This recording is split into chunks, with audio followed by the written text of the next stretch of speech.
Lynn with a steal. He's got Harden on the wing. Doesn't need it. Lynn. Oh! The sky ball from Jeremy Lin. Delfino swings it to Jeremy Lin. Oh!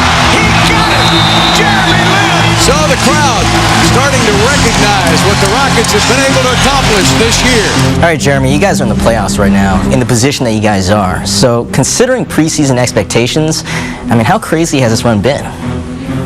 It's been wild, a lot of ups and downs, and you know, we've been through a lot as a team, and I think just going through everything early on, roster change, everything that happened to, you know, our Coach McHale, and you know, bringing in new guys, and then another trade near All-Star. I just think all these different things just allowed us to be able to play through a lot of adversity, and I think you know, right now we're in a good place.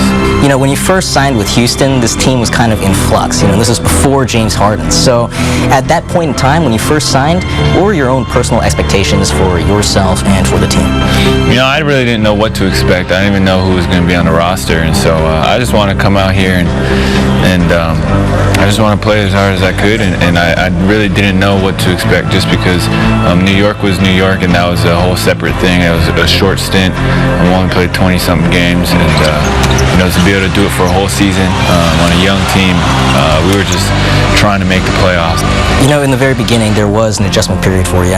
You had that Toronto game where afterwards you said you played terribly. So the next game, to go into Madison Square Garden and to bounce back like you did, how important was that for you? To me, that was a turning point in my season.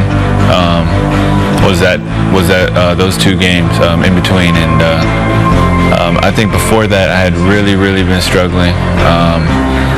You know, I wasn't really doing much. I had, you know, I just lost on the court. I was lost, and I didn't really feel in rhythm, or, you know, I didn't feel like I was doing much of anything. And after that, the New York game, it kind of turned things around, and that's when I started to just improve and play better and get better. And I think, you know, our team, we've learned a lot about ourselves and what works and what doesn't work. What's the relationship like with Coach? Because it seems like there's a lot of love there.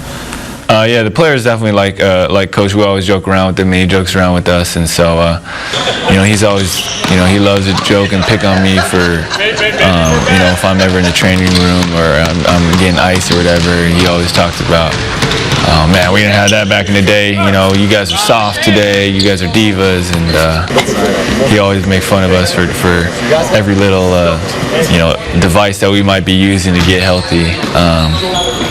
But I just tell him, you know, that's why you walk the way you do, because you didn't take care of that body. So hopefully when I'm his age, I'll be able to walk a little more easily.